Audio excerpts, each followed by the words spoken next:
Señoras, señores, autoridades, bienvenidos a la cuarta sesión del ciclo de conferencias Europe Talks.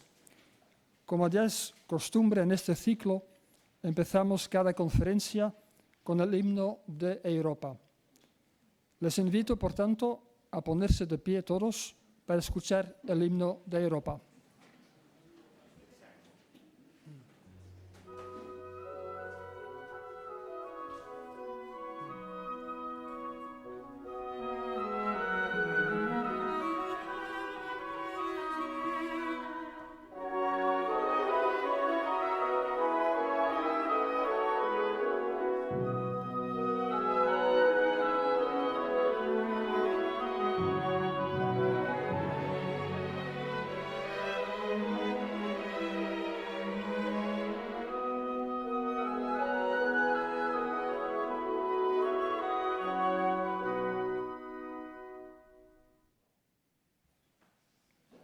Muchas gracias.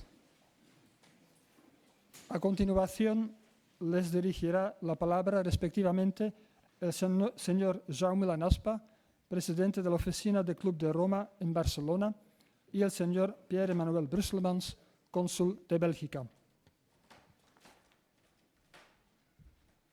Bien, muchas gracias, muchas gracias. Muy buenas tardes. Bueno, es un placer reunirnos nuevamente en este ciclo impulsado por el Consulado de Bélgica en Barcelona, que tiene además un contenido especialmente atractivo por el contenido en sí mismo y por las fechas en que se desarrolla, porque dentro de menos de un mes, en este país nos hemos acostumbrado a votar con cierta frecuencia. Ayer votamos, pero ya siguiendo el impulso, volveremos a votar, si Dios quiere, dentro de menos de un mes, el próximo 9 de junio, y por eso es muy importante tratar los temas que hoy trataremos. Le doy las gracias al Consulado de Bélgica por su impulso, que sigue siendo fuerte y potente, al Consulado General de Polonia y al Consulado General de Hungría, que colaboran también en el acto de hoy con sendas ponencias muy atractivas y muy interesantes, a Paul Morillas como moderador, a los ponentes, sin duda, y a todos ustedes. Y ahora cuando escuchaba el himno de Europa, que pues, lo ha introducido con acierto, pensaba qué importante es que los europeos vayamos desarrollando sentimiento de pertenencia. Qué importante es que impulsemos y que compartamos y que vivamos experiencias, quizá como la de hoy y otras parecidas, que van incrementando, porque finalmente para muchos europeos la convicción que tenemos, y quizá es oportuno recordarlo un día como hoy, la convicción que tenemos es que o nos salvamos juntos o no nos salvamos. Yo no sé si tiene razón el señor Macron cuando dice que Europa puede no salvarse, pero lo que sí parece claro es que nuestra salvación es una salvación conjunta, todos juntos, los pueblos de Europa, podemos salvarles gracias a este proyecto increíble y singular que es la Unión Europea. Bien, no insisto, que les voy a contar de Europa a ustedes que lo saben casi todo. En todo caso, muchísimas gracias y, señor cónsul, tiene usted la palabra.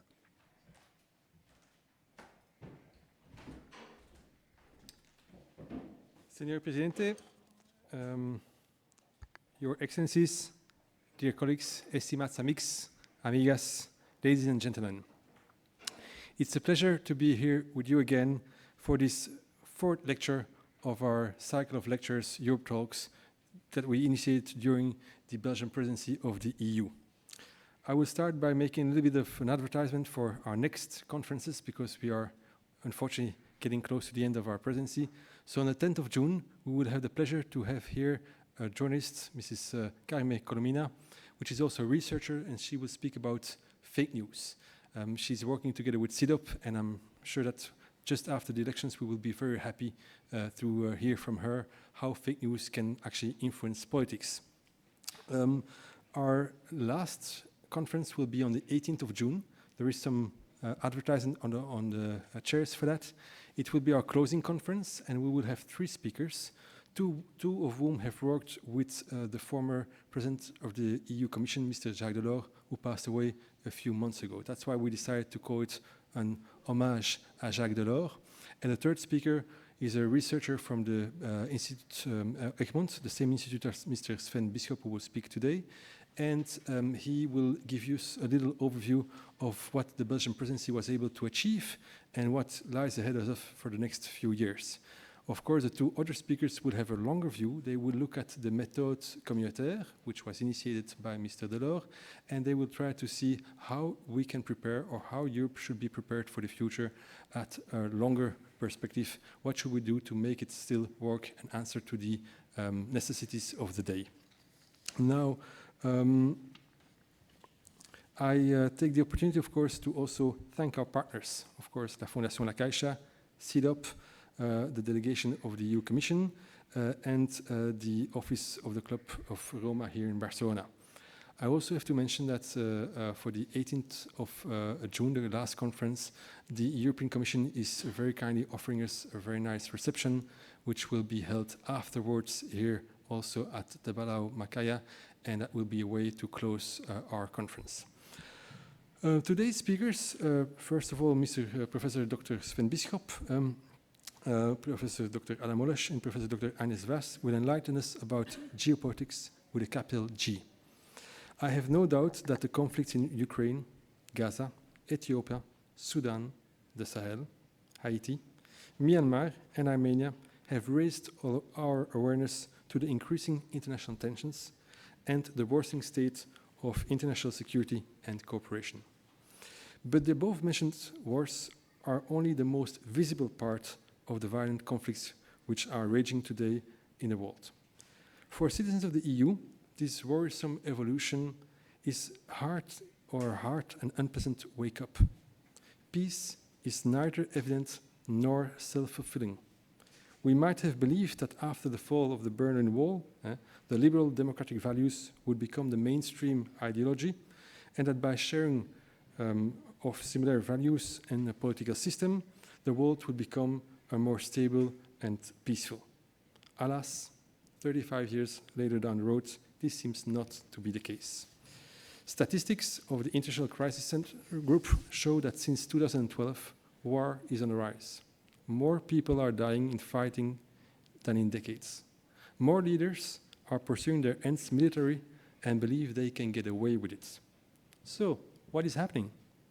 Our first speaker of today will bring us some light in understanding what is happening. Our two other speakers will bring a more specific insight on how geopolitics have played out for Poland and for Hungary. This year, we are celebrating the 20th anniversary of the accession of 10 countries, amongst Poland and Hungary, to the EU. This event was a shift of geopolitical importance. In the light of the current international environment, this enlargement of the EU seems even more important today. But like the audience, I am curious to learn how this is perceived by the eminent academics of Poland and Hungary, who will take the floor today. I thank you for your attention.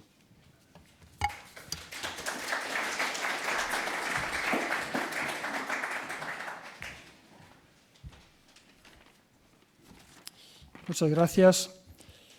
Damos comienzo a la sesión de hoy con tres ponentes de Bélgica, Polonia y Hungría. Después de la primera conferencia del profesor Sven Bisschop, habrá una breve sesión de diálogo con el público. Seguidamente, continuaremos con las intervenciones del profesor Adam Olesch y la profesora Agnes Vaz.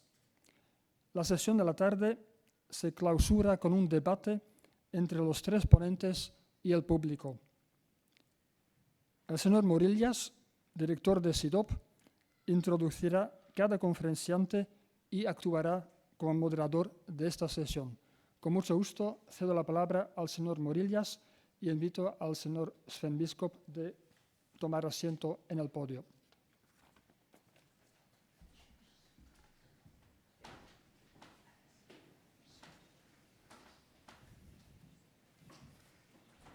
Buenas tardes. Cónsul General, muchísimas gracias por acogernos, también por la iniciativa, por haber reunido este magnífico ciclo de conferencias en ocasión de la presidencia belga del Consejo de la Unión Europea. Estimat Jaume, Moltíssimes gràcies per acollir-nos també. Gracias a la Fundación La Caixa, al Club de Roma, por supuesto a la representación de la Comisión Europea en Barcelona. Es un placer poder, como parte organizadora de estos encuentros, participar en la moderación de este acto. It is my pleasure to welcome an old friend and colleague from the Egmont Institute, Professor Sven Bisschop, who is also professor at the University of Ghent, multiple affiliations for exactly the same honor for me to chair this session, because Sven Bisschop is perhaps the most well-known theorist and also advisor on the European Union as a global actor, the European Union and its grand strategy in global affairs. He has been publishing multiple books on the topic, always preoccupied with the external role of the European Union, but always putting forward interesting ideas on how to improve the action of the European Union in global affairs, either when it comes to defense issues or when it comes to geopolitical positioning or when it comes to broader security aspects. So Sven, if I may call you by your first name, has been very active on this domain. We have collaborated a lot from CIDOB with Egmont on multiple research projects, and he is just here not only to share his views on the topic under discussion, which is how Europe rediscovers geopolitics from Ukraine to Taiwan, but also to put forward ahead of us a bit the ideas that are part of his just published new book, or just about to be published new book in the next couple of days. This is not a new world order, so you will be able to also get more in-depth details about the topic of the conference by reading his book very, very close in time. And then we will indeed engage in another segment of the conversation, but I will introduce Adam Olesh and Agnes Vaz later on, if you allow me. So let me first give the floor to Sven. I will certainly ask him a question right when he finishes, but while you listen to him, start thinking about the questions that you also want to ask him, because we'll have some short time for Q&A with Sven. So the floor is all yours. Thank you very much for being here. Welcome again to Barcelona. It will be a pleasure to listen to you. Thank you, Paul, and thank you, Pierre, and all the organizers involved for bringing me to Barcelona. It was perfect timing this Monday, not because it's the day after the elections here, but because it's the day after what in Belgium was a long weekend, which allowed me to come on Thursday already. And so I've been enjoying Catalonian food, Catalonian weather, Catalonian culture with my husband already for quite some time.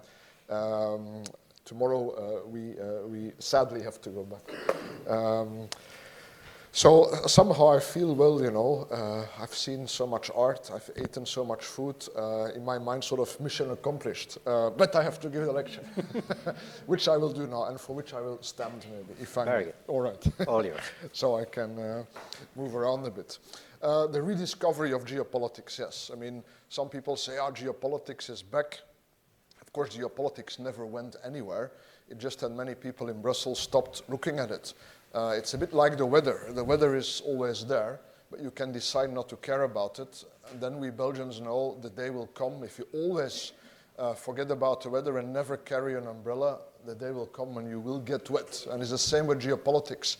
You can happily not care for it for a few years maybe, and then suddenly the thunderstorm will hit you. I think that's what happened to the EU. So it's kind of positive that we rediscover geopolitics, but we should now be careful, in my view, not to overcompensate. Not everything is about geopolitics. Strategy is about much more than geopolitics. I feel these days sometimes in the wake of Commission President von der Leyen, everybody starts to call everything geopolitical without necessarily knowing very well what do they mean by that. Except perhaps that they think that to be geopolitical means to be more assertive somehow. What is geopolitics truly? I always use very simple definitions. I mean, I've only done political science, so geopolitics, in very simple terms, is the answer to the question, where am I? What's my geographic location? Which natural resources do I not have? So I have to import them. Where do they come from? What do I seek to export? Where does it go to? Where are my friends? Where are my enemies? And what are the lines of communication that connects it? That's geopolitics, nothing more, nothing less. It's important that you're aware of that because that creates vulnerabilities, but it also creates opportunities. But it does not determine your strategy. You still have to make choices. That's why I actually don't like the term geopolitical actor. I don't think that exists, a geopolitical actor, because it's not as if there is some ways of acting that would be geopolitical and other ways of acting that would be not geopolitical. Think of Ukraine. Ukraine is a clear geopolitical dispute between Russia and the EU. The Russians try to solve it by making war. We try to solve it by offering Ukraine an association agreement. It's not as if the Russian way is geopolitical or ours is not, or vice versa. So I always argue we have to be a geopolitically aware actor, but a strategic actor, more importantly. Meaning that strategy, you always start from your own interests. That's why we make policy, to defend our model of society.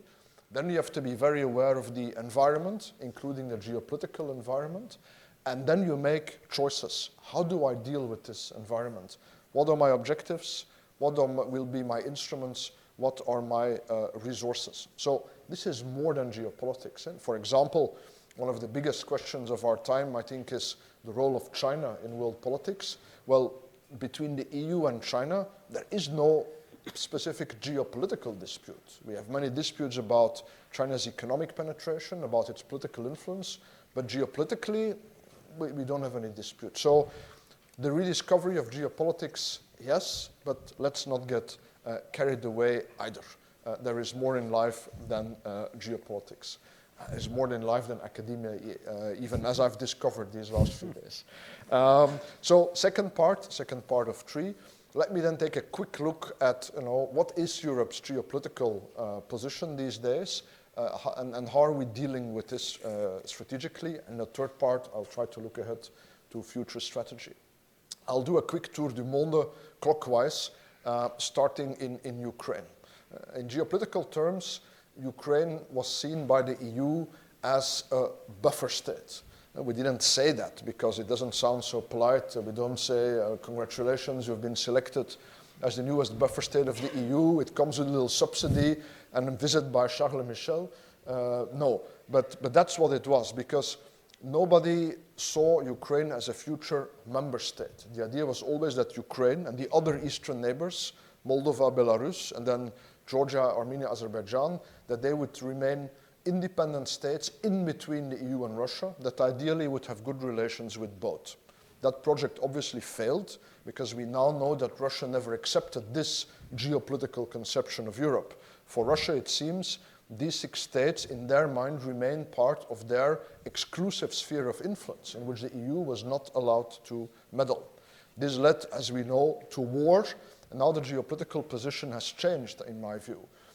If Russia wins this war, and it's our responsibility to assure that they don't, but hypothetically, if they win, then Ukraine will become a satellite state, a puppet state, which Belarus already is. They have lost their independence. But by surviving, Ukraine has become de facto a member of our security architecture. So I would argue that already today, Ukraine is a border state. It's no longer a buffer state, it's now the border of our security architecture. And we have underlined that by making it a candidate for EU membership. And we should be really clear about this. There is no precedent for this. We have never made a country that is at war a candidate for EU membership. Enlargement is, of course, in, say, a geopolitical project. You change your borders. But we have never faced a situation in which enlargement is actively undermined by a hostile power, in this case Russia. So enlargement is no longer just a question of technicalities and negotiations between us and the candidate. No, it's now a subject of power politics, and that is very new, and we must be aware of that. So because Ukraine is now our border state, obviously it's a strong interest of us that it survives as an independent state on the largest possible territory, including access to the sea. And let's be honest, we're not doing well, because we committed to support Ukraine, as a non-belligerent, meaning we're not at war with Russia, Ukraine is at war, and we as a non-belligerent provide we do everything that we can for Ukraine, except killing Russians, the nasty bit they have to do themselves, so that Ukraine can fight. But we have failed to provide them with the necessary military support, which I think more than 2 years into this war, honestly, is just shameful for us, and we should really do better because the chance is still there that Russia wins this war, and this we should prevent. At the same time, as I said, we are not at war with Russia, and unless they directly aggress us, we should keep it like this. The idea that, for example, French President Macron put forward of sending ground troops into Ukraine, I think, is an option to be avoided. This should be solved in the end by keeping it a proxy war. Next quick stop in my geographic tour. I'm still in Europe and in the Caucasus. We also made Moldova and Georgia candidate countries. Both countries are very vulnerable to Russian aggression or subversion because both countries have breakaway provinces that are propped up by Russian military troops that are there on their territory and that have declared independence. So if the Russians want to, it would be really easy to open a second front there, either in Moldova or in Georgia, and to create a diversion. Which means that for us, we have to be able and willing to do for Moldova and Georgia what we are now doing for Ukraine, at the same level of resources. If not, we shouldn't have invited them to be a candidate.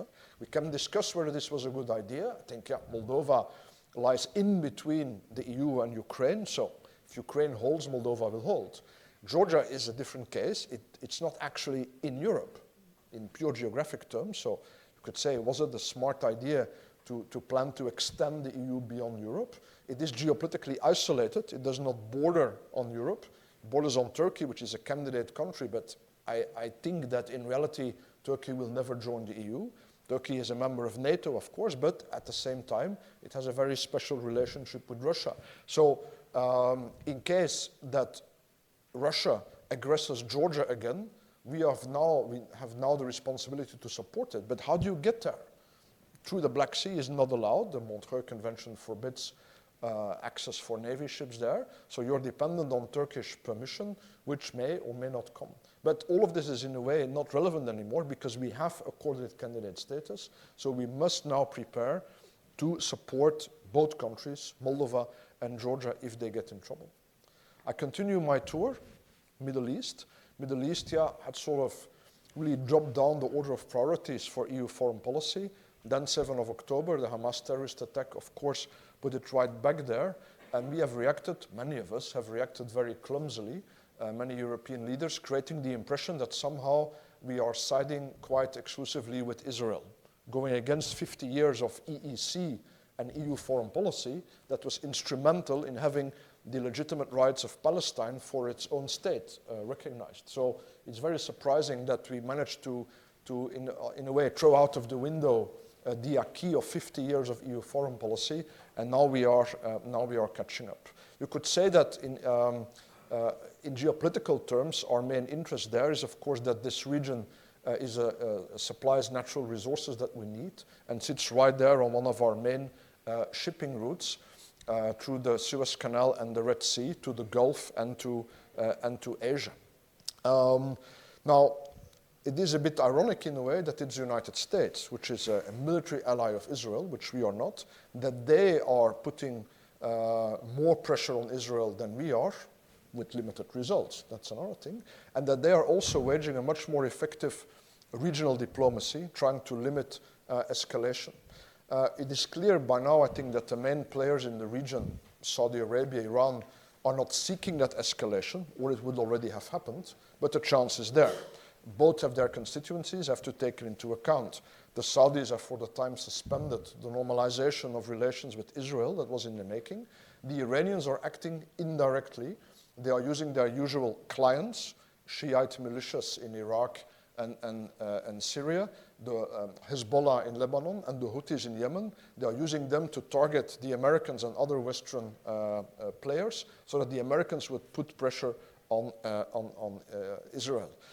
I also think that probably the Israeli Prime Minister Netanyahu consciously sought a degree of escalation by targeting the Iranian embassy in Damascus, inviting a direct Iranian counter-attack because he felt he was losing support, even in Washington. No better way than to get every American behind you than to be attacked by Iran. But the Iranians played it cleverly, I think. They made a big-scale demonstration, 300 drones and missiles, but they warned in advance that they were coming. So they could say, look, to their clients, look, we are acting. They could say to Israel, look, that's a relatively large-scale attack, and we have more, but this time we warned you. And then under heavy American pressure, the Israelis reacted again, but in a limited way. So for the moment, again, escalation has been managed, and the Israelis didn't really win back a lot of the support that they have lost, especially not as we have seen that they continue their operations now into Rafah. But everybody seems to be powerless to stop them, even though it's obvious that these operations can only make things worse. Meanwhile, though, there is another indirect escalation under, I think, incited by the Iranians, but having now probably discovered a very interesting instrument, the Houthis have basically blocked our shipping route in the Red Sea. Then the EU reacted after 3 months by deploying a maritime operation there, called Operation Aspides, 3 or 4 ships to protect our commercial shipping. Now, Paul and I have studied EU decision-making for a long time, so we know that 3 months to launch a military operation is quite fast in EU terms. But of course, if you're the captain of a ship that's being fired at by the Houthis, 3 months is rather long to wait for protection. So it's good that we do this. This is the sort of thing that we should do if you want to be taken seriously as an international player. If you want people to think that you take your geopolitical situation seriously, well, if one of your main shipping lines is cut, this is what you have to do. But we should be able to do this earlier. We were there after 3 months, the Americans after 3 weeks, and it's our trade that passes there, not the Americans. What this makes me think about also is that, maybe we have our geopolitical focus not entirely right. If you say in Brussels the words geopolitics and maritime security, everybody will think you're speaking about Indo-Pacific, another fashionable word in Brussels now. And of course, the Americans have an Indo-Pacific strategy, several European countries. But what is that, the Indo-Pacific? Does that exist, the Indo-Pacific? I sometimes wonder. I actually have a PhD student writing about it, so she would kill me if she heard me say that. But the Indo-Pacific goes all the way from Madagascar to Alaska and everything in between. I mean, is that really one region? I doubt it. If you're sitting in Australia, it makes sense. In the Indian Ocean to one side, Pacific to the other side. But for us, I think it doesn't make sense as Europeans to say that our priority is the Indo-Pacific. We don't have the resources to care about the entire Indo-Pacific, and the entire Pacific doesn't matter to us directly. What matters to us, again, is the shipping route. Suez, Red Sea, Indian Ocean, South China Sea, East China Sea, to our trade partners in East Asia. That is what matters. Now, where is that shipping route threatened directly? Not in Asia, right? In Asia, we have a Sino-American rivalry for dominance over the Pacific. If that escalates, it will cause collateral damage for our trade route, but it doesn't threaten it directly. In Asia, you have China that pursues territorial claims in the South China Sea. It pursues them very aggressively against the Philippines, Vietnam, and other states. These claims are totally spurious. There is no ground for them. If this escalates, it might also cause collateral damage for our shipping. But China will not directly threaten that shipping lane because it's its own shipping lane. In a way, what the Chinese are trying to do in the East and the South China Sea is to create a buffer that they control, against international law, of course, to defend their maritime security. So the direct threat to that shipping lane is not in the east, but it's here in the west, in the Gulf, in the western part of the Indian Ocean, in the Red Sea. I think this is what we should focus our maritime resources on, rather than on the Indo-Pacific. 2 more stops in the second part. Africa, huge continent, of course. A lot could be said of it. You could argue that from a geopolitical point of view, the real border of Europe is not here, the coastline of the Mediterranean, but it's in the Sahel and the Horn of Africa, because the Mediterranean does not cut us off from Africa, but connects us to Africa. So if we want to stabilize Southern Europe, you need to stabilize the North African littoral states, plus the Sahel and the Horn of Africa. As everybody knows, the Sahel has just been totally destabilized by a series of coups. The Russians have played into those and have been very adept at turning many governments against us. Plus, some of the coastal states, Algeria, Egypt, are also very fragile because they could very easily fall into a succession crisis. Not easy for us to win back the influence that we have lost in the Sahel because of the Russians.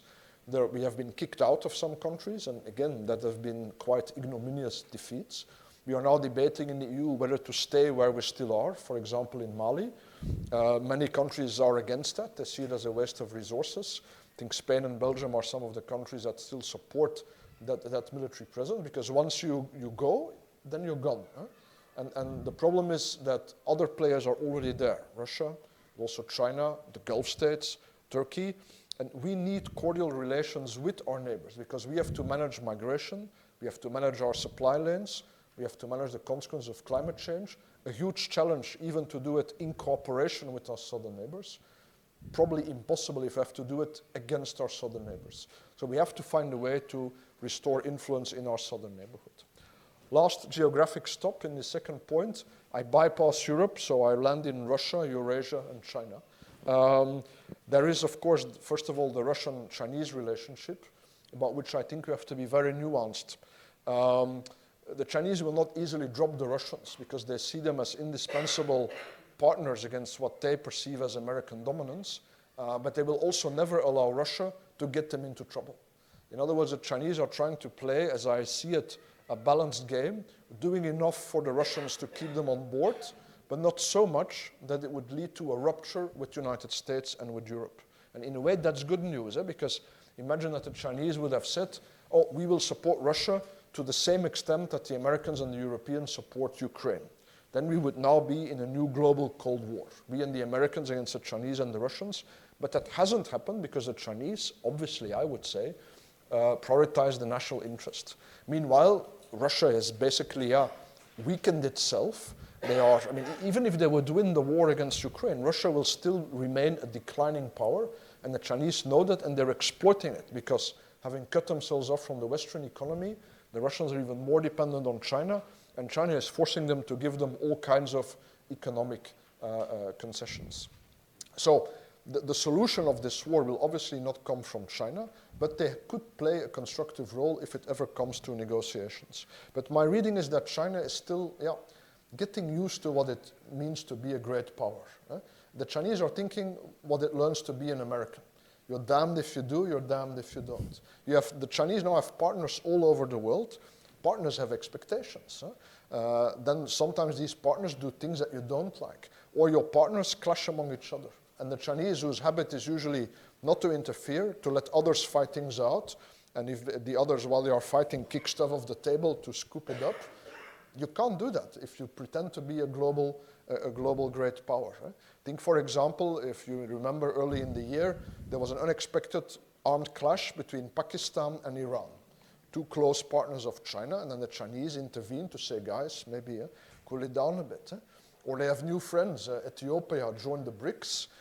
Then a few weeks after joining the BRICS, Ethiopia starts relations with Somaliland, breakaway part of Somalia, which entertains very close relations with Taiwan. So I think the Chinese, in a way, are still adapting to what it means to be a great power. And they're struggling specifically in the Middle East, where if there's one region where it's difficult to stay friendly with everybody, it's exactly the Middle East. The other potential flashpoint in Asia is, of course, Taiwan, as I just mentioned, and it's in the title, so I should say something about it. There, too, I think one has to be nuanced about it. We are often very alarmist in Europe and in the US, as if there's, as if war will start tomorrow. But the fact is that the status quo works very well for everybody, because on the one hand, there is the political dispute about the status of the island and reunification and how that could come to pass. And the Chinese are exerting military pressure on Taiwan, having daily incursions of aircraft and navy ships. But on the other hand, China is also Taiwan's biggest trade partner, by far. There's a very close economic interaction, and Taiwanese can travel freely back and forth between the island and the mainland. So this is not a Cold War. And the Taiwanese do not wake up every morning and do not go to bed every night thinking, oh, the Chinese are going perhaps to invade. People in the island are used to this pressure. They live their lives. As long as the status quo works for everybody, it seems unlikely that China is planning to take over the island militarily, because they also have a lot to lose, especially here. Maybe less in the United States, but we see China as an enormous economic challenger, and certainly they don't always play by the rules. They also have enormous political influence, but I don't think most of us see China as a militarily aggressive power. But the day they go to war to change the status quo on Taiwan, that changes, and that will greatly affect their relations with the rest of the world. Of course, it is a symbolic issue. It's a highly ideological issue, and when things become symbols, people are not always very rational about them. But I would say from a rational, interest-based point of view, I don't see any great reason why China would seek to change the status quo by force of arms. So, if this is the geopolitical state of the world in which Europe operates, brings me briefly to my third point: how do we deal with this? A few quick bullet points. One, the basis of power is the economy. So we have to safeguard our economic prosperity. The EU has started a strategy for that, which it has called de-risking, or open strategic autonomy. It means basically, we will always have dependencies. Certainly Europe, there will always be natural resources we have to import. You have to manage that and make sure that you do not become too exclusively dependent on just a single other player. And you also have to decide, what are the sectors of my economy and my infrastructure that are so critical to my success that I want to keep them under national or at least European control. So I don't want to sell them to the Chinese, but actually also not to the Americans. So de-risking, the policy has started, but I think we must think it through and accelerate it and clearly define what is now allowed under this policy, with whom, and what is not. Two, we need a positive story for our diplomacy to sell ourselves. If you travel around the world and tell other governments, isn't Russia evil? Look at what you're doing in Ukraine. Many governments say, yes, but sadly the great powers do what the great powers do, and we do not feel the urge to pronounce upon this either way. We don't consider this to be our business. If you travel around the world saying, isn't China becoming too powerful? Many other governments say, perhaps, but the Chinese are offering me this, that, and the other. What are you offering me, actually? So in addition to this justified negative message, we need a positive message. And that should be the global gateway, another policy that the EU has started. It's basically our response to China's Belt and Road Initiative, or the new Silk Road. It's our global investment program in infrastructure. And this should enable us to pursue an open door policy. An open door policy means that rather than trying to pull one state exclusively into your camp and force it to break off relations with the other powers, that you allow all states to interact freely with all other states. So this should allow us to say to third countries, look, we're not suggesting that you break off relations with China. If you want to work with China, by all means. But if you work only with China, maybe one day you'll wake up and you realize I'm no longer fully in control. So here's a good, nice European offer on the table, the global gateway, and it would be in our mutual interest to cooperate on this. So it's another policy that has started, but which we need to accelerate and demands a lot more investment. Three, we need to invest in multilateralism. There is a lot of geopolitical rivalry in this world, clearly. You have powers like Russia that see the world through a very classic geopolitical lens. So they want to conquer territory, they want to have exclusive spheres of influence, and they don't hesitate to pursue that by military means. There are other powers who don't do that. China does not. China does it to a limited extent in the South China Sea, which it claims illegally. It claims Taiwan, but everybody recognizes that Taiwan is part of China. China pursues its interests more through a geoeconomic strategy, leveraging economic power to gain political influence. And there is, of course, the United States that tries to preserve its power position. Obviously, all of this creates tensions. Some people always have the reaction to sort of, build a fortress to protect yourself against these tensions. I would say we have to do the opposite. We have to keep multilateralism going. It would definitely not be in our interest that the world falls apart again in 2 or 3 camps and we have a global Cold War. We need to keep the world together. That if I have one motto for EU foreign policy, it would be that. Keep the world together. keep everybody engaged in the rules-based order. And I think we have coalition partners for that in the so-called Global South, where you have a lot of countries that would really hate to be forced to choose, basically between the Americans and the Chinese. They want to avoid that choice. They want to keep working within one multilateral system, but they also want a bigger say in that system. I think that should be our role to further that. Fourth, defense. We have to invest in our defense. One of my pet topics, maybe my real pet topic, has always been European defense. It's 25 years of EU defense policy this year. If I'm honest, it's a failure. To put it bluntly and briefly, it has failed. We do not have more European military capability than when we started, and what we have is not more integrated than when we started. But I do think we need to do something, because meanwhile, American strategy has changed. As in, we spent 25 years pretending we're having an EU defense policy.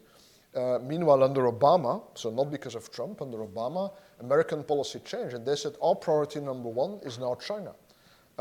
So I assume that if ever, hypothetically, there would be war at the same time in Europe and Asia, the Americans would say, dear European friends, don't worry. As soon as we have defeated China, we'll come and help you. But until then, please hold the line against Russia. Are we capable of doing that? Perhaps with very great effort, a lot of improvisation, and therefore a lot of casualties. In other words, we still have to make a great effort to reinvest in our defense, through NATO, I would say, but using the EU instruments that we have, such as the European Defence Fund, to make sure that all the European allies in NATO together constitute a complete and coherent force package. Because now all the European allies together, or all the EU member states together, do not have a complete set of forces. We can only really be fully operational if the Americans provide the enabling capabilities, intelligence, transport, command and control, missiles, and so on and so forth. So if the Americans don't come, or they come late or in fewer numbers, we're kind of stuck, and that, I think, has become an unacceptable strategic risk. So we should invest in our defense, align our efforts, and invest in those enabling capabilities, so that in the end, ideally, all the European allies together need only one American to be operational. SACEUR, Supreme Allied Commander Europe, always an American general, that ought to be the only one that we need. Two more bullet points. One is solidarity. My plea is about geopolitics, it's about strategy. It's basically for a European realpolitik. Why do we have a strategy? Because we have interests to defend. That always comes first. But we are a rich continent. Not every individual European citizen is rich and wealthy enough. That's another debate. But in the aggregate, we are rich. So I do think, in addition to pursuing our interests, we are rich enough to show solidarity. In some cases where our interests are not directly at stake, to show solidarity with those who fall victim to the power politics of others. Final point, and that's my conclusion. All of this we can only do, I think, if there is a change of mentality. We are in a world of great powers, and it's to a very large extent the interaction between those great powers that determines the course of world politics. It's China, Russia, the United States. We have to decide, are we one of that club of great powers, or is our role to be the sort of secondary player whose main job is to be the most loyal ally of another great power, the United States? We cannot choose. Ever since the EU has been created, Maastricht, we have been oscillating, hesitating between the two positions. Are we an independent player, or are we the most loyal ally of the Americans? Or can we combine both? As long as we don't know that, we will never be a really consistent player. My preference is clear. We should be one pole of the multipolar world, one great power among the others. Of course, still in alliance with the Americans, but a much more balanced alliance. And then we can follow the beautiful strategy that I have just outlined. Thank you for your attention.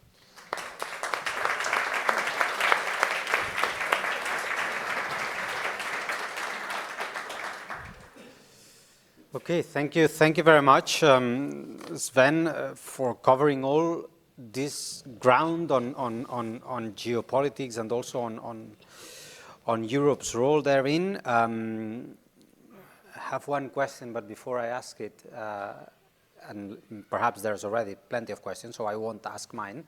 Is there anyone who would like to intervene? Otherwise, I'll ask mine. There's one there. Yeah, okay, so let me ask mine and I'll turn to you, okay? So that there may be others. Privilege of the chair. Privilege of the chair, exactly. Something that I was very interested in, and is right at your concluding remarks, is precisely this idea of the change of mentality of the European Union. Because to a certain extent, one could say that this change of mentality is very much running against the same DNA of the European Union, who was created in the first place to escape the logic of power, right? We decided that we would integrate our countries, that we would give sovereignty to Brussels precisely to avoid power politics among ourselves, but in general as a way of being in the world, right? We were hoping at some point that if our story was a successful story, then others would look at us and say, okay, we have to emulate that experiment. We have to create little European unions all over the world because that is the best way to act peacefully in international affairs. So this change of mentality runs very much against the idea that, that we need to get involved into power politics, right? And this is a contradiction in terms from the beginning, right? It's difficult to convey to the Europeans that now the game is about power. Yesterday it was about cooperation, or it was about friendship. Huh? So that is a big change of mentality. But what it happens, and that's what I would like to ask you, is that we are seeing these two sort of messages coming in front of us, and particularly looking at the elections coming in June, two sort of messages that are completely different. On the one hand, you have multiple voices saying, listen, we've done well. We have managed the pandemic quite well. We have secured our vaccines. We have built the next generation EU. We are providing assistance to Ukraine. We've done tremendous steps if we compare to what we've done so far. So in a sense, there's this sort of complacency, there's sort of self-congratulatory way in which the European Union has reacted. And on the other hand, you have all these other sort of messages saying Europe can die. Europe is really, I mean, at the very end of its existence, unless it really comes to terms with the idea of power, and Macron is a very explicit voice in that second understanding. Is this, and this is the question, is this really the way to convince Europeans that we need to make that change in mentality? Or is the first, come on guys, you've done well, keep working, this is the most promising step, or not? Or on the other hand, the best promising step forward is saying you are in real danger. What is the best way to convince our citizens that this change of mentality needs to take place? I guess it also depends which member state you're talking to, because if you, I mean, a few weeks ago I was in Vilnius and Riga. You don't need to convince anybody. They all think they are in real danger, right? So that you already know, and they think we, more to the west, are sort of, they don't understand why we don't understand. But does that message appeal the further you move away from Russia? It's not clear to me. Even though, for example, even in Belgium, I've seen a certain switch in the public opinion. Defense has never been a big priority. For the first time now, we have two parties, two mainstream parties who are running with a very strong program on defense, which at least means that they think it's a vote winner to ask for defense investment. I have not seen that at any time in my career so far. So there is a certain switch. But I still have to say, I still believe that the more convincing rhetoric is the positive rhetoric in the sense that a program should propose something to do, not only say we're defending against this, but also what are we for? What do we want to achieve? And make clear that to achieve something also needs power, right? I think that's still somewhat a problem in the debate, that some people equate power politics somehow with nastiness, you know? As if the moment you have power, you grab a province from a neighbor, or you colonize another part of the world, which is clearly what we did in the past. But I think my message would be no, the EU can develop a positive project to keep the world together, But if you don't have power, you're never going to do anything, right? And that's why I always say realpolitik, it has a negative connotation for many people. Many people hear realpolitik and they think, the end justifies the means. But originally realpolitik was a positive concept, but it just means every end requires means. You know? You can have many beautiful dreams, but without resources and without power to mobilize those resources, you can do what I do. You can write books. You might even sell a few, but it ends there. So off the cuff, I would still go for the more positive message. Excellent. Thanks very much. So, please, your question. There's another one here. Perhaps I can gather two, or well, depending on over there. Allà, a la dreta, sí, sisplau. Bueno, a l'esquerra, teva. Hello, my name is Nico. I hope you hear me. I actually have two questions. I hope I can raise two questions.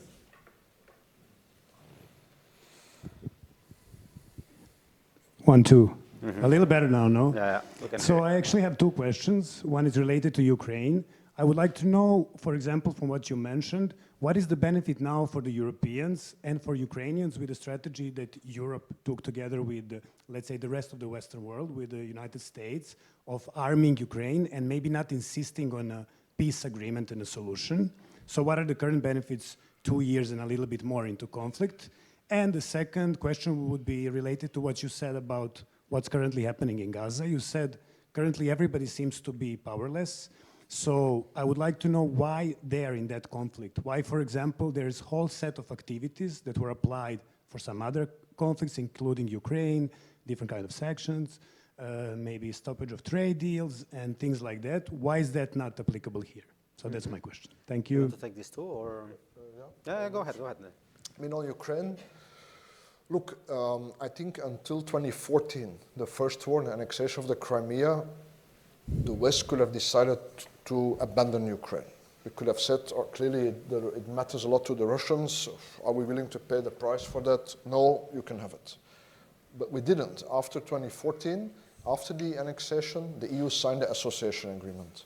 Then it was the president's refusal before the war to sign that led to the war to a large extent. So if after the 2014 annexation we signed the association agreement, anyway, at that point we committed ourselves to Ukraine's survival. Because if then you go back on that, then it's an enormous loss for your credibility. Of course, I don't think many people thought in 2014 that the chance of a second war was that likely, but we committed ourselves to Ukraine. Now, when the second war came, 2022, a lot of people assumed that Russia would have an easy win, including Putin himself, obviously, but that proved a big mistake. And so by surviving, Ukraine then pulled us in, because we have that association agreement, right? And then we tried to calibrate our support by saying, we're not going to join this war, but we do have an interest in Ukraine surviving as an independent state, not only because that would add strategic depth on our side, but also because if we fail, then I assume Russia will not stop there.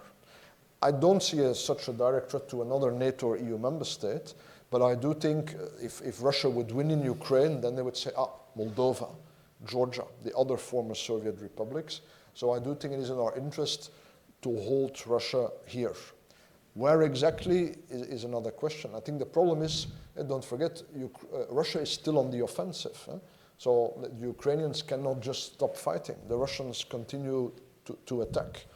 And I feel that if we now force Ukraine to negotiate, I mean, we can do that. If we say, if you don't negotiate, no more weapons. Well, the Americans can do that. Before you can threaten to stop giving weapons, you have to give them.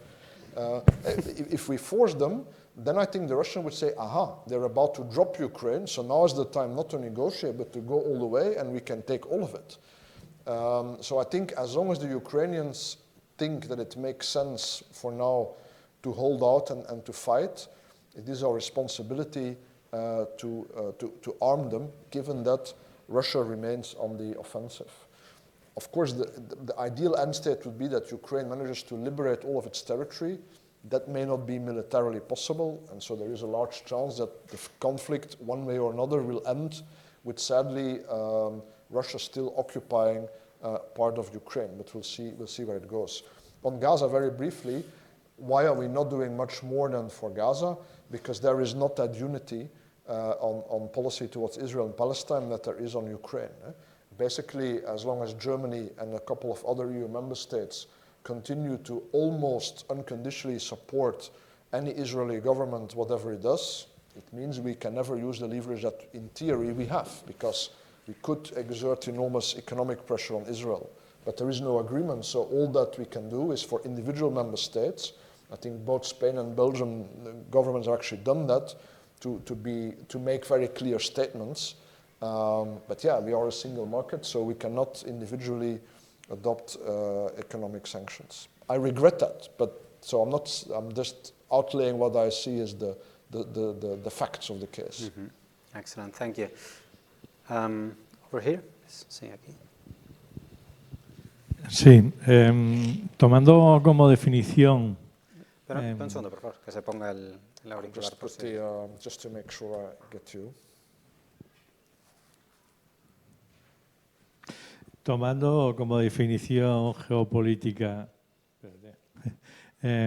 la que nos ha aportado y entendiendo que hablar de actores puede ser incorrecto, ¿no da la sensación de que hay un actor invisible que es el cambio climático con los movimientos que pueden generar en la geopolítica por desplazamiento de masas de población, más el impacto que pueda tener en el territorio? Esto por un lado. Y ya que hemos hablado de multilateralidad, ¿es más los esfuerzos en positivo por la multilateralidad o el evitar los vetos que se producen de forma continua en la geopolítica? Es decir, una acción es en positivo, la otra la podemos encontrar en reducir impactos que pueden haber. Gracias. Yes, thank you. Climate change, I always find that difficult to come up with how to say. I'll put it like this, I do think climate change will have a multiplier effect on many of the problems that we have been discussing so far. But the answer simply is the same in terms of strategy, defense policy, the answer still is the same. So I think climate change has a multiplier effect on security problems, but the answer to the security problems doesn't change, it remains the same. And of course, have an effective climate policy. So in that sense, this whole topic of the climate security nexus, I'm usually not so convinced by it because I do not see what concretely we then do. I mean, what do the armed forces then do differently, or what does our foreign ministry do differently because climate change has a multiplier effect? I don't see it, except pursuing a climate policy. And on multilateralism, I'm not sure I fully got the picture, but for sure, I have to say, I don't see multilateralism only as a way of, in a negative or in a protective way, of guarding against tensions, but multilateralism keeps the world economy going. And I think the core of it is the global economic infrastructure, institutional infrastructure, that keeps the world together. That is no guarantee against war. We have seen it in 1914, but that does create a really big obstacle against a great power, or full-fledged great power war. Thank you. Excellent. Any other question? There are two more. Perhaps I can gather both if you can be brief on your questions, because we are starting to run late. Yes, please. Yes, good afternoon. I'm also from Belgium. Actually, I'm a professor from geopolitics and from the European Union here in Spain and both in Belgium. Okay, so a topic that interests me. What I missed a bit today was United States. Okay, especially taking into consideration that, well, Trump may come back as a president, and the question is simple: what kind of influence do you think that's going to have? Because there can be a lot of changes, or do you think it's not going to be that bad at all? So. Mm-hmm. Okay. Maybe we can take the other one. It was over there in the middle, yes. Hello, good afternoon. Thank you very much for the conference. My question is very brief. Yes, of course, all this change in this paradigm is becoming more and more important. But for me, there is turning point, which was the declarations of Donald Trump, that during his campaign, he said that he could probably leave the NATO and Europe alone if countries doesn't start to achieve their budget. So I would like just a brief point about that, about what extent these values are in the core of the European Union, or this is a massive reaction that we are taking. Thank you. Thank you. In a way, two sides of the same question. I mean, one thing is to say that this goes back to just said, goes back to Obama in a way. Well, there's been a debate about burden sharing forever. I mean, basically since NATO was created, the Americans have said do more.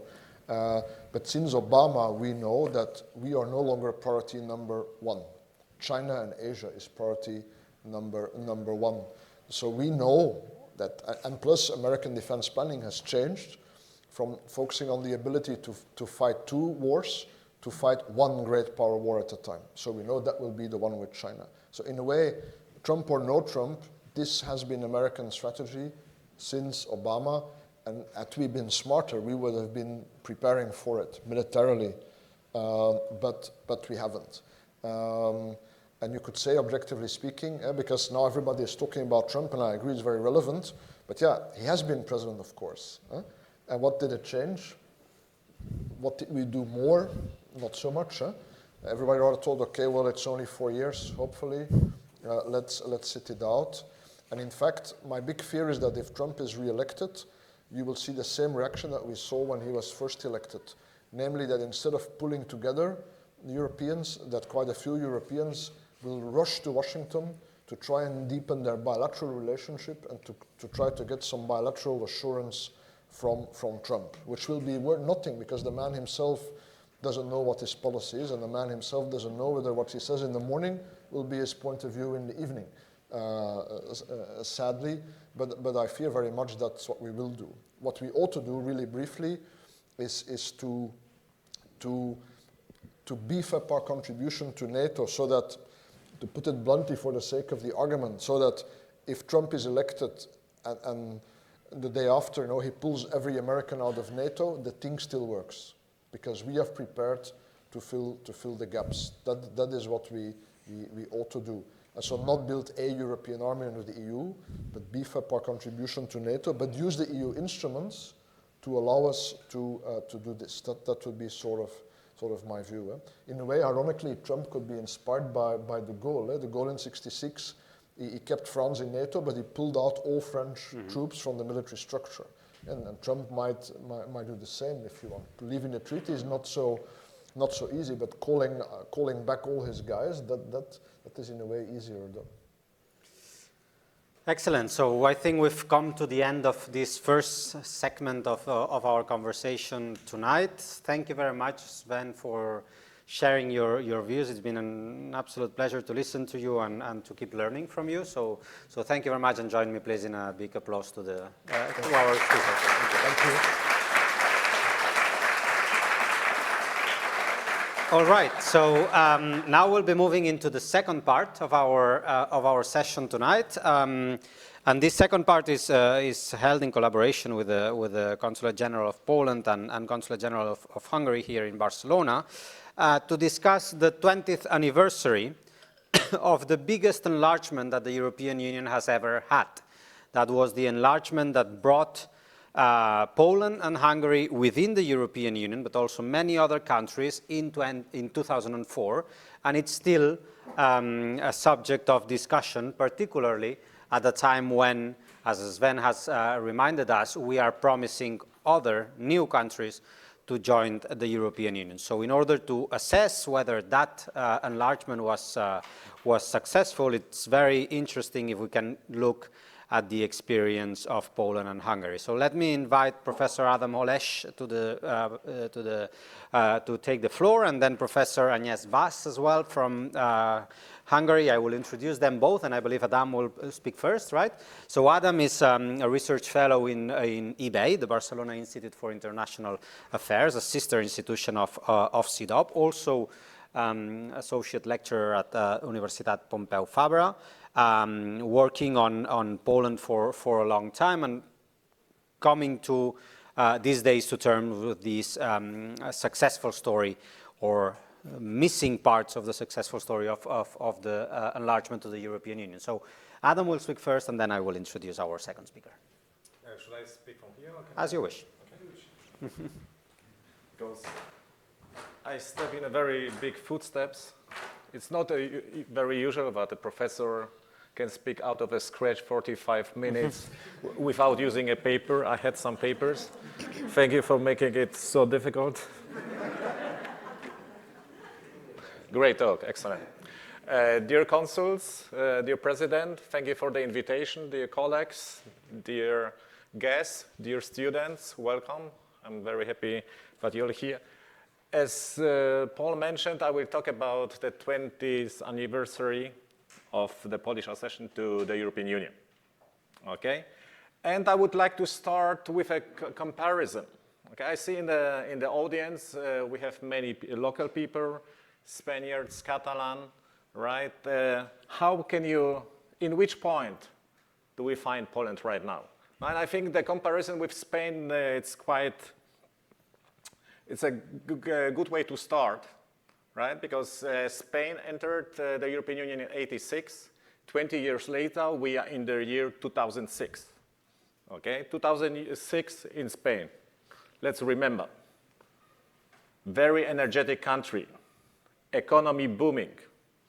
Spain, 2 years later, 2008, becomes the member of G20.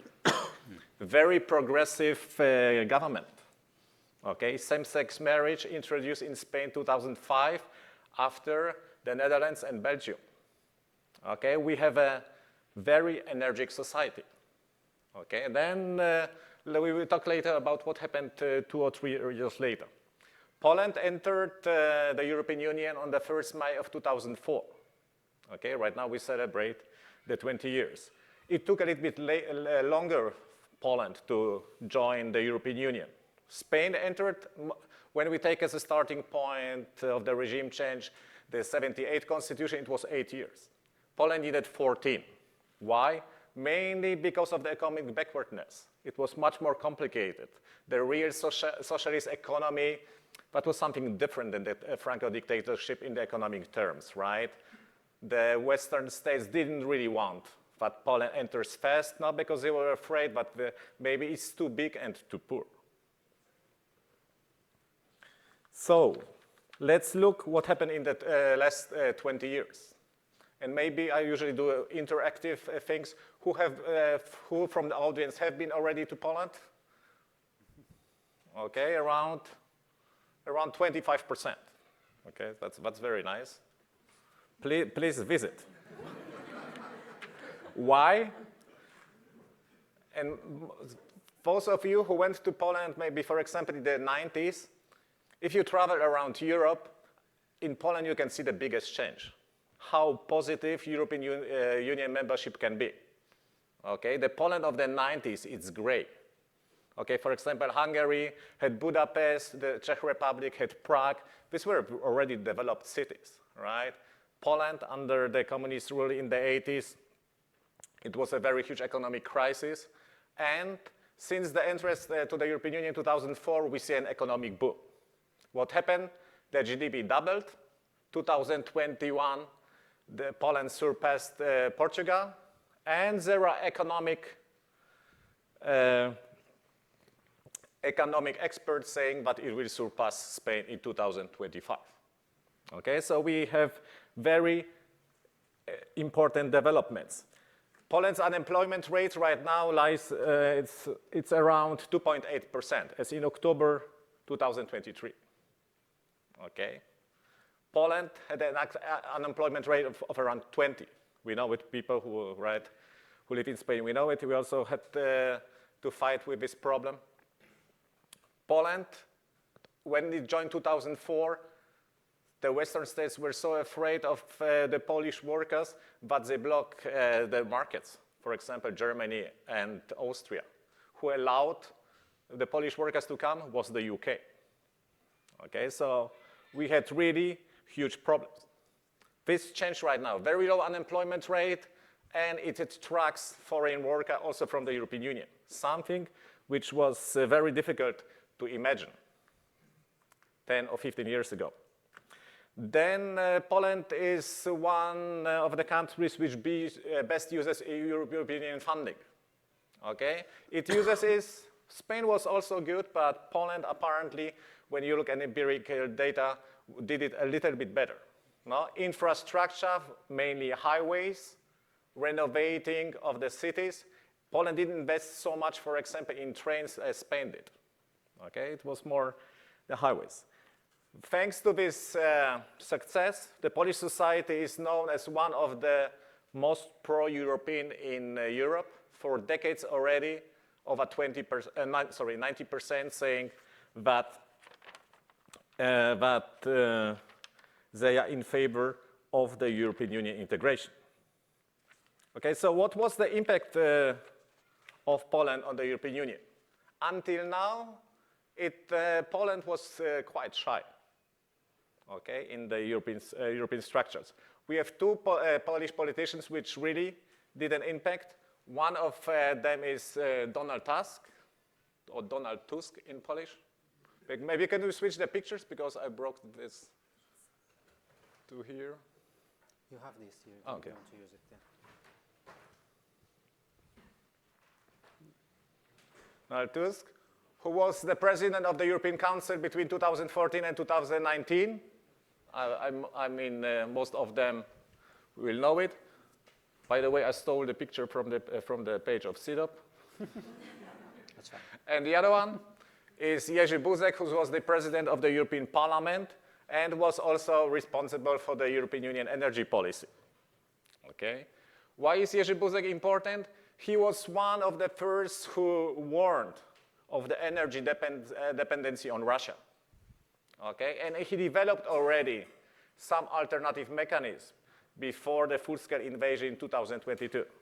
Therefore, after 2022, for some countries it was easier to get rid of the energy supply from Russia. Looking at policies, in which fields did Poland influence European Union policy? And here, this fits quite well with the conference. There are two things. One is enlargement, the European neighborhood policy towards Eastern Europe, which when you look at some empirical data and some analysis, it was a bit more successful than towards the southern states.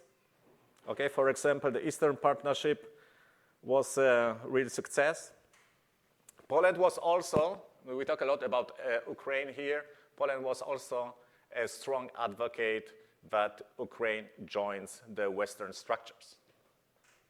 Okay, Poland is here very important. I will come back to that a little bit later.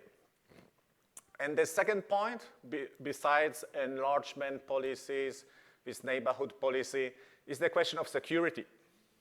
Poland warned already many, many years ago now that the Putin regime can somehow get into a strong confrontation to the European Union.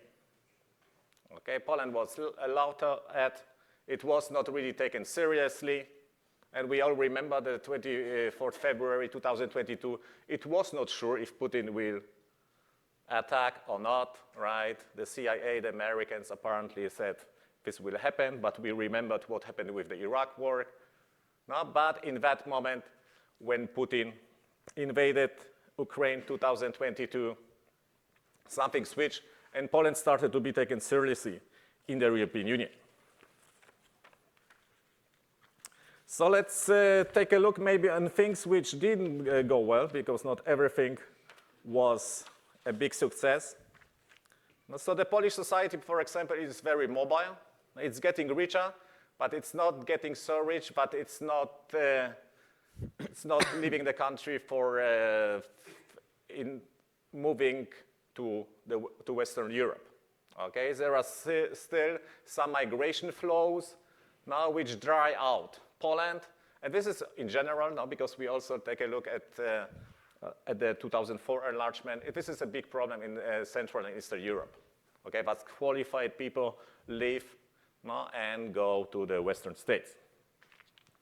Then Poland and other Central and Eastern European countries are more recipients than creators. Okay, so they don't really have a voice yet in the European Union. Okay, this is a problem, and this is also somehow perceived by the populations. For example, when some proposal about institutional reforms are made, they are usually made by France or Germany. Okay, the experts usually come from these two countries, right? And experts from Central and Eastern Europe are not invited. And there is something new which happened in the last 5 to 6 years with the economic development, with some kind, the building up of a well-being. Central and Eastern Europe started to be tired of imitating the West. Okay, this is a concept which was developed by Ivan Krastev, who is a Bulgarian political scientist, saying that the Central Europeans right now want to develop something on their own. Why? Because copying the West usually always positions you in a second position, right? So right now, in this moment, we are in something like a moment, right, where Central and Eastern Europe wants to develop something new. And here maybe some ideas what Poland, what the European Union and maybe new future states could learn from Poland. No? And one thing where Polish academics are really pointing to this thing is that national identity and the European identity are not exclusive. Okay? Patriotism is something positive, while nationalism can be a negative force. Okay? So Poland thinks that here it can bring something to the European integration. Second is the focus on security. Okay? Poland was insisting on possible dangers from Russia, and right now it rides somehow on this wave, right? Germany was not eager to cut off all the energy supplies from Russia 2022, beginning 2023. It happened also because there was a very big pressure from Central and Eastern Europe. And the last point, and this is maybe a thing because we talk also about enlargement, Poland has shown that in order to use successfully European Union funding, cohesion funding, other types of funding, you need a very solid state structure. Okay? And only in this moment, you can really take advantage of the European integration. There are other states, for example, like Romania or Bulgaria, where this state structure did not exist, right? And where the effects of the European Union funding were not so big, like, for example, in Poland. Besides that, the effects of the European integration, like the positive influence of European Union funding, should be distributed to all people. Because, for example, when we look at the UK, United Kingdom, right, it was somehow in the European Union, but the benefits went more to the upper class, to the Londoner city, okay, to the higher class. And what finally followed was the Brexit, which was maybe one of the most complicated episodes in European integration until now. Okay, I'll leave it here. Thank you very much. Thank you, Adam. Thank you. Okay, so for another vision now on the side of Hungary, we have Agnes Vast. She's the research director of the Hungarian Institute of International Affairs and a well-known speaker also on the vision on Europe from her country of origin, Hungary. So would you like to step in here? Yes, or? Yes. Okay, very good. I also have a presentation. Thank you. Ladies and gentlemen, good evening. It's a great pleasure and honor to talk in front of such a prestigious audience about the Hungarian perspective of the EU enlargement 20 years ago, in such a beautiful building and in such a vibrant city like Barcelona is. When I was asked to talk about the Hungarian perspective on the EU enlargement, I asked myself what should I highlight and how should I somehow summarize the Hungarian perspective, and I decided to bring my personal experiences from that period. And I brought you two experiences of mine. One will describe the general mood of the Hungarian society of that time, just to show you the feelings. And the other one will be my very personal experience. So my first question is, how many of you have visited Hungary? Okay. It's more than, yeah, it's definitely more than Poland. You shouldn't have asked. Okay, so on the 1st of May 2004 at midnight, the Sant measuring time from the moment of EU accession of Hungary began to roll in the time wheel set up right next to Hero Square in Budapest on the site of a former statue of Lenin. Some Hungarians were predicting Western living conditions and wages in few years. Others were worried about whether we could eat poppy seed and have backyard pig slaughters at home. So my personal experience from that time is that I'm a high school student. I'm starting my high school studies in a very small town close to the Hungarian border, but it's outside of the territory of Hungary. So I am a member of a Hungarian minority community of that country, and in that period there were huge concerns whether that country can be joined the European Union together with Hungary.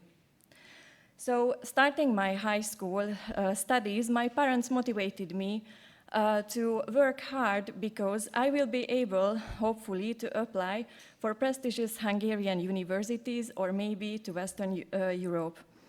So I've got a book.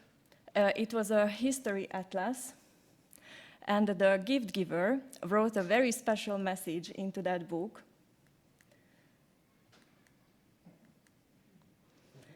That only a united Europe can bring the solution, and the word solution is in capital.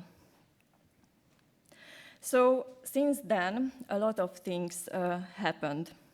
For example, the time wheel has disappeared from the city park because of reconstructions, and the poppy seed bread has become one of the most popular traditional Hungarian sweets among Spanish, Belgian, Polish, Dutch or German tourists visiting Budapest. And in many places, the pig slaughter has become part of the rural tourism that is maintained in several villages through EU funds. And as a footnote, I never ever expected that I will be here talking in front of you as a research director of the Hungarian Institute of International Affairs, so that can be put on the list of EU achievements as well. So the balance of Hungary's accession to the EU can be seen as positive, even if the expectations and desires or imaginations of the early 2000s have now been revealed to be illusion. Just very briefly about the road to the EU and how Hungary proceeded. So already in the late communist era, Hungarian government went as far as in their efforts to improve relations with the European community as it was possible to do it in that time, taking the lead among the Central and Eastern European countries in this respect. In July 1988, trade and cooperation agreement between Hungary and the European community was concluded just 1 week after the European Community and the Council for Mutual Economic Assistance of the Eastern Bloc has established diplomatic relations. So Hungary was very fast on this track. It was generally accepted that this was the most far-reaching agreement that the European Community was likely to sign with any of these Central European countries. But with the dissolution of the Warsaw Pact and the Soviet Union itself, the scope of Hungarian foreign policy expanded radically. The first post-communist prime minister, József Antal, used this new independence to define his government's basic goals in foreign policy in the early 1990s as Euro-Atlantic integration, good relations with other countries of East and Central Europe, and the representation of the interests of ethnic Hungarians abroad, living in the countries neighboring with Hungary, primarily in Romania, Slovakia, and Ukraine. So the accession process with Hungary started in 1991 when the bloc concluded an association agreement with Hungary. 2 years later, the European Council in Copenhagen defined the conditions for the accession of the Eastern European countries, which included political and economic criteria such as stable democratic institutions, the rule of law, human and minority rights, and the functioning market economy. Preparing for membership and conducting the negotiations extended over 4 legislative terms in Hungary, with each election in this period bringing a change of government. However, the accession process did not suffer major setbacks, indicating robust potential, even if there was not necessarily agreement on the acceptable conditions for achieving it among these political parties. The practice of bilateral relations or agreements on good neighborly relations was reinvented by Germany after 1991. However, Hungary used also a similar policy with 5 of its neighbors to improve the situation of the Hungarian minorities. And parallel to this trend, the European Union has also promoted a policy aimed at guaranteeing stability in Central and Eastern Europe through bilateral agreements on good neighbor lines. Here you can see which countries had bilateral agreements with which country, and you can see that Hungary was quite active in that. So in 1999, the EU named the 6 countries with which concrete accession negotiations could begin, namely Estonia, Poland, the Czech Republic, Hungary, Slovenia, and Cyprus. But it also made it clear that the negotiations could be longer than it was expected. So the then Orbán cabinet launched the regional diplomatic initiative, the first stage of which was the warming up of the Visegrad cooperation, showcasing that the Central European countries are able to cooperate with each other and showing that they have good and stable relations with each other so that they can join the European Union.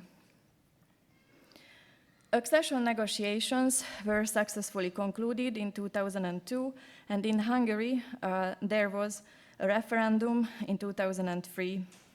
None of the parties at that time, except the then far-right party, had EU-skeptical messages.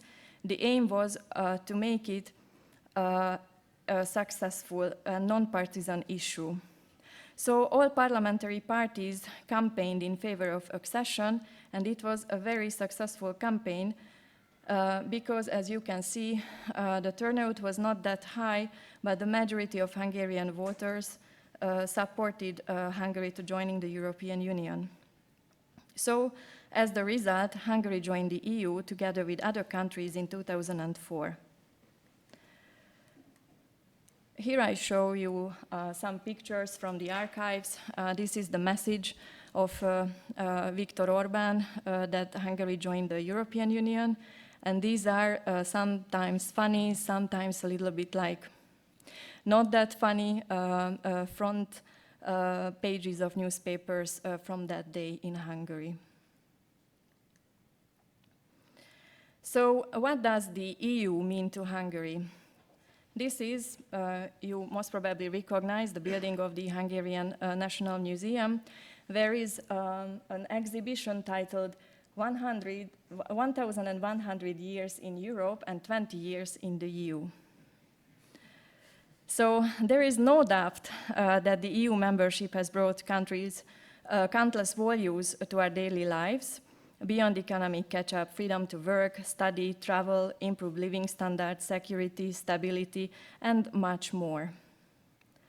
When it comes to the evaluation of EU membership, we cannot avoid numbers and economic development. So almost 80% of Hungary's total exports are destined for the European Union, while the EU share of total domestic imports is close to 70%. According to Eurostat, 77% of the volume of Hungarian exports in 2022 were produced by foreign-owned companies, which is data that shows how Hungary is integrated into the European economy. Between 2004 and 2022, Hungary received more than 83 billion in EU funding. So the country has ranked third in the EU in terms of cohesion policy support per capita over the last 20 years. According to EU statistics, 80% of all public investments between 2004 and 2024 was invested in the Hungarian economy thanks to the EU transfers. Within capital attraction, the government has a specific objective nowadays to diversify where investments come from. In practice, this looks like Asia is playing an increasing role, most recently with the arrival of Chinese and Korean battery companies and electric car manufacturers to Hungary. However, given the numbers, it is also clear that even the truly growing share of Asian FDI in general is not even half of European FDI at this moment. So in other words, we can talk a lot about, yes, here is the explanation. So we can talk a lot about opening up to the East, and we can even motivate that. However, based on the numbers at this moment, Hungary is embedded in the Western world economy, and this is unlikely to change in the near future. There is a very special aspect of the Hungarian accession to the EU, and I would say a few words about that as I am personally involved. And that's the question of Hungarian minority communities living in neighboring countries around Hungary. The members of these communities are valuable to Hungary, which is why the Hungarian state is devoting energy and financial resources to support the prosperity of these communities. European values such as cultural and linguistic diversity and the values of national communities deserve recognition and protection in the EU, and Hungary totally supports this approach.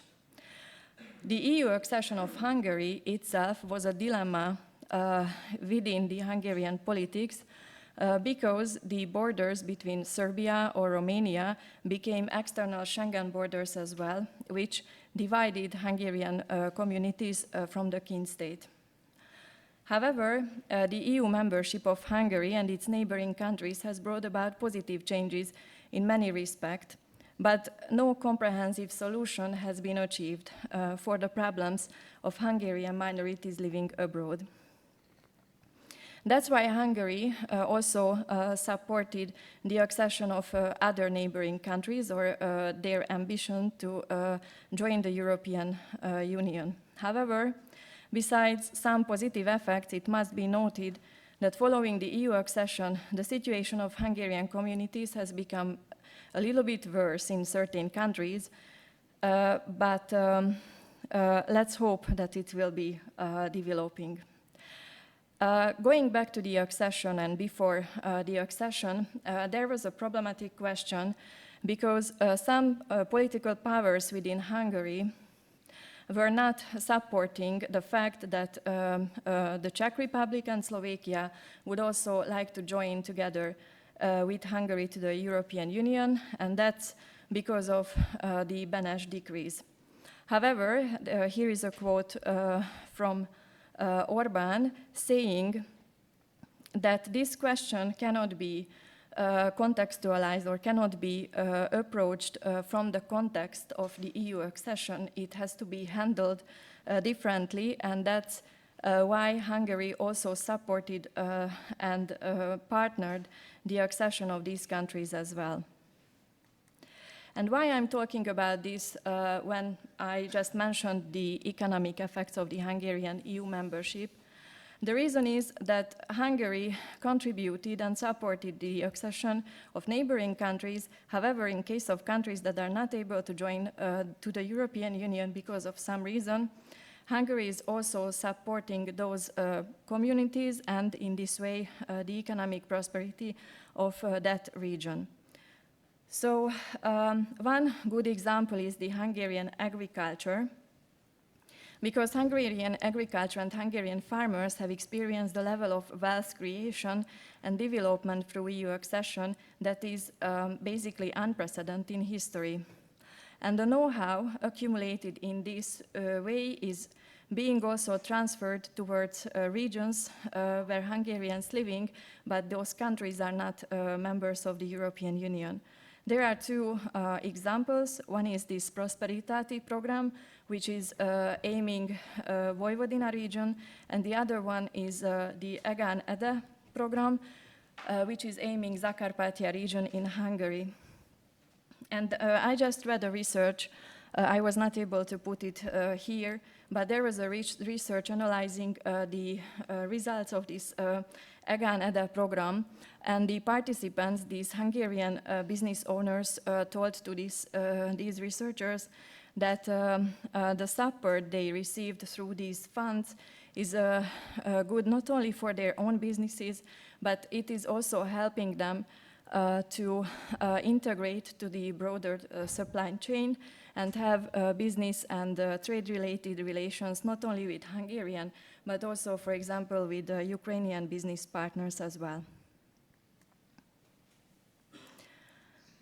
So Hungary and the Hungarian membership in the EU can be summarized as a success.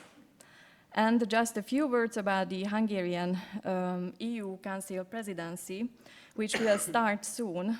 And it will have a very special character in that it will take place at a time of institutional change, because following the EP elections, the new president of the European Commission could be nominated, then the new European Parliament will be formed, and the hearings of the commissioners designate will start in September, and the new European Commission could take office on 1st of November, hopefully. So basically we can say that the Council of the European Union will be the point of stability of this period, and Hungary would like to ensure the continuity of EU institutional activity. The Hungarian presidency will aim to have strong policy priorities and to provide consensus responses to all challenges. The EU is facing serious competitiveness challenges, so most probably it's going to be one of the most important priorities of the Hungarian presidency.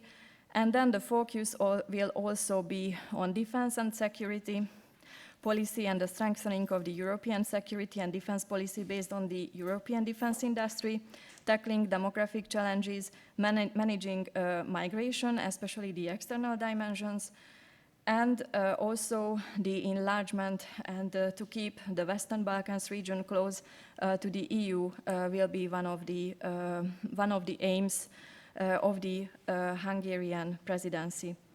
And the program will be based on the importance of cooperation in the European Union. And this position also applies to the European Parliament elections.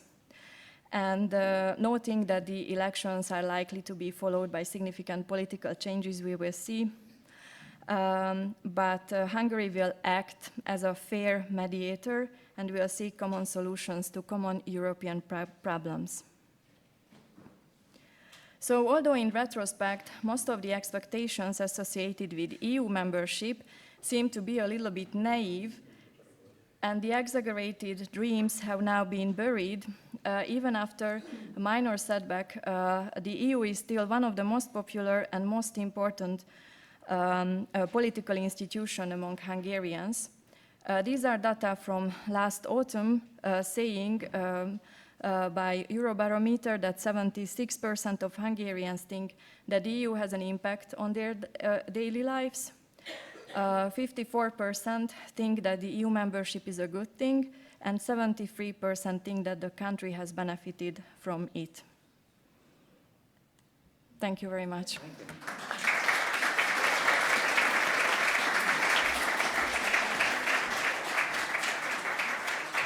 Okay, so thank you very much, Agnes, for shedding light into Hungarian perspective, but also thanks to Adam for bringing in the Polish perspective.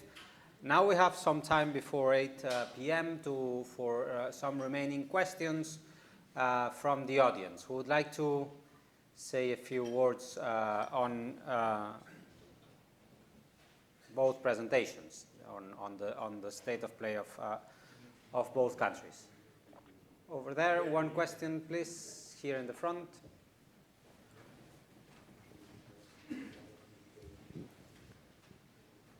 So my question would be for both of you.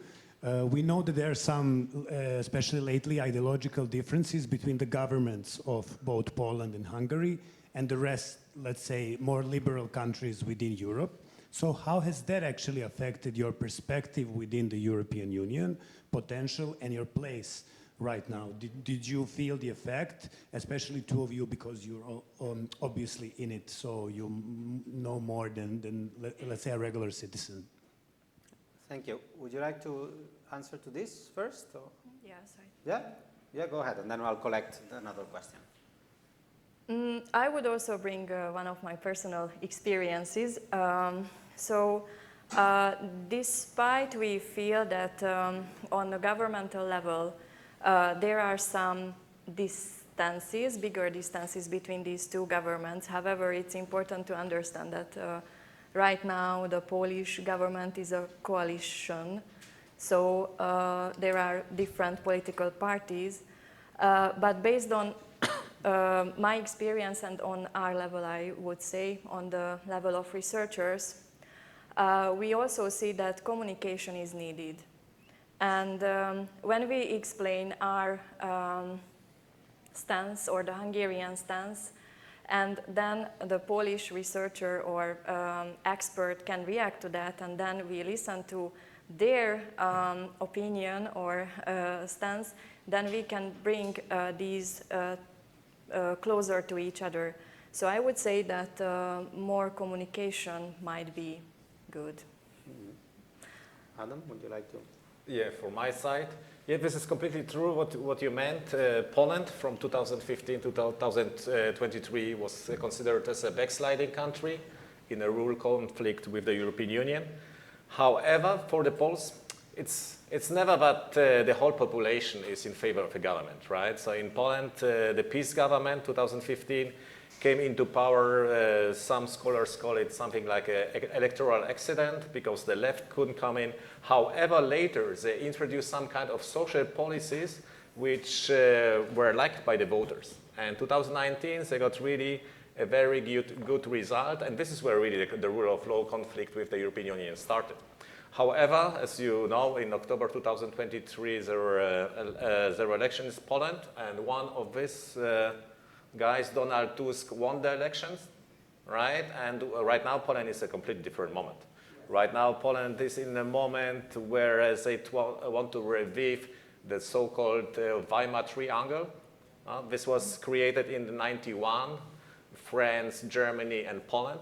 However, Poland in '91 was too weak, mainly economically. Right now, after catching up economically, now Poland positions themselves in this triangle as a symmetric partner, right? And this is one thing which I left for. Thank you for the question, for the Q&A. Right now, this is the first time in Polish history when Poland can become a really important player in European politics. Mm-hmm. Excellent. Consul General, please.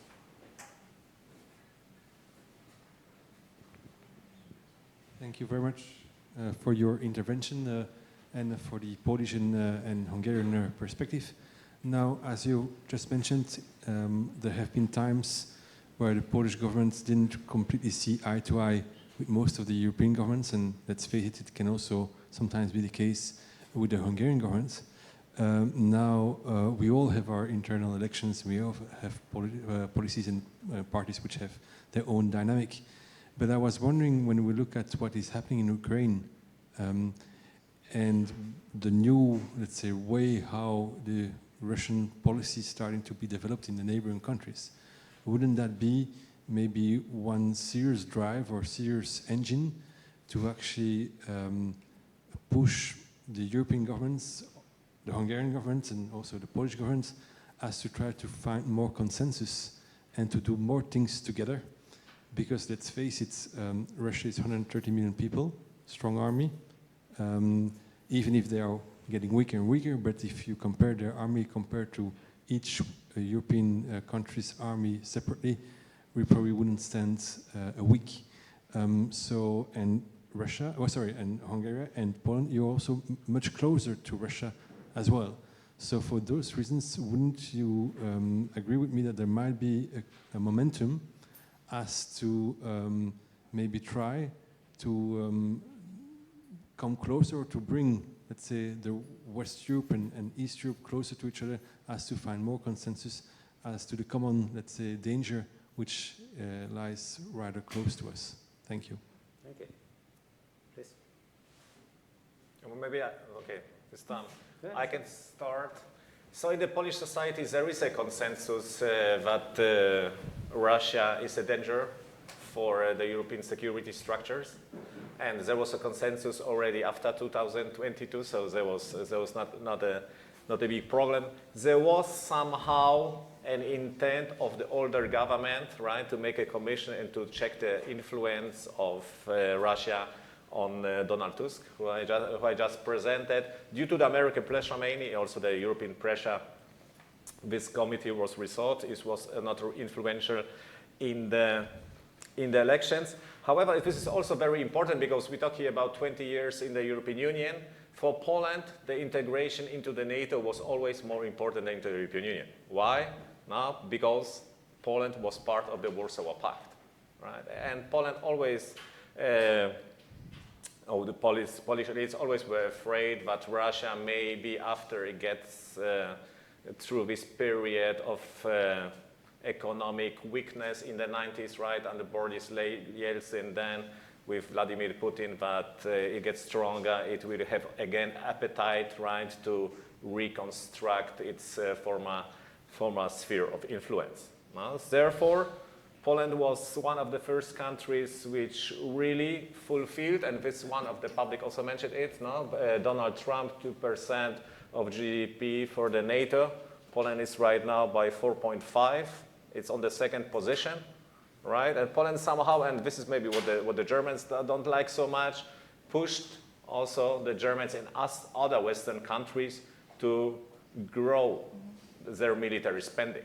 So I think there is already one influence of the Polish governments, even in the past, even if it was with backsliding governments. However, this is maybe an influence which Western Europe doesn't like, right? Because still the founding is going from Western Europe to Eastern Europe, and the Eastern Europeans say, okay, you should spend more money on security. This is a very interesting question. Thank you. And when it comes to this NATO 2%, let's say, when you look at the map, you can see that those European countries that are external borders of the NATO, let's say Poland, Romania, and Hungary as well, they are reaching and then increasing this 2% spending, and Hungary is not an exemption, is an example to that. But on the other hand, politically or from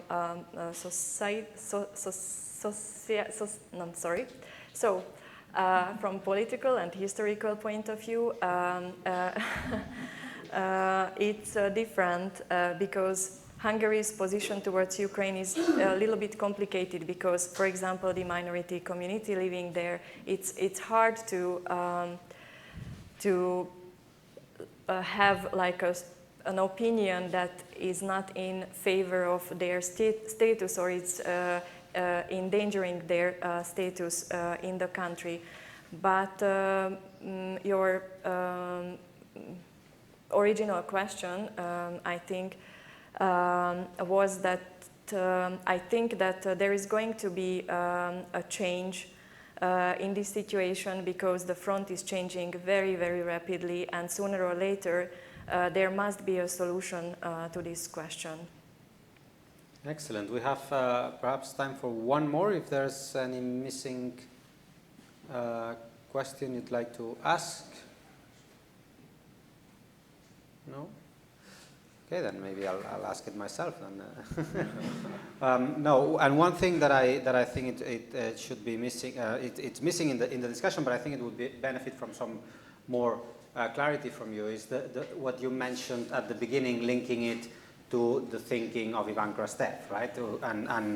And this idea that you need not to emulate others, but you need to also reinforce your position within Europe to defend, here I'm going a bit beyond Ivan Krastev, but to defend your country's position within the European Union.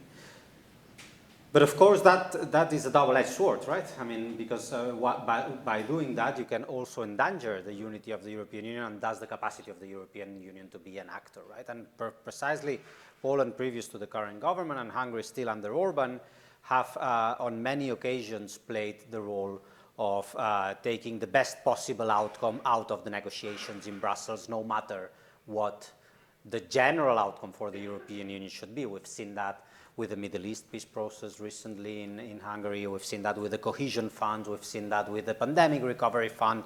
We've seen that with the struggle with the European Commission on the funding. So what is, according to both your views, the best way to manage those tensions between Brussels, let's call it this way, and capitals, in this case, your two capitals?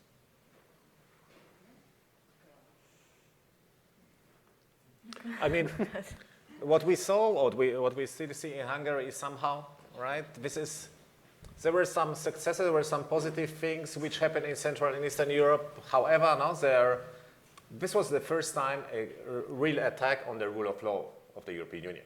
And the European Union is based on the rule of law, and both governments showed somehow, but maybe there are some problems in the treaties, right? But this European Union in law questions relies on cooperation, right? The treaties don't say clearly, right, that the European, now when we compare, for example, European law with national law, there are some problems. Now, the German Constitutional Court 2020, when it went against a ruling of the European Court about coronavirus funding. Now, there were always sometimes tensions, and maybe this is good.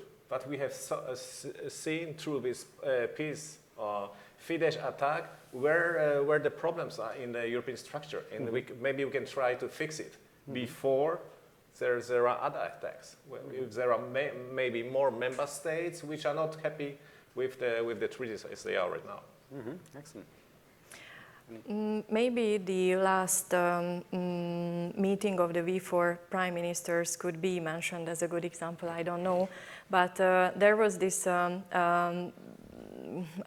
meeting between them, and what we were able to read in the media, that despite it was a very highly tensioned discussion between these four prime ministers, at least they sat down and discussed these issues. So I agree with that communication and sometimes these kind of, let's say,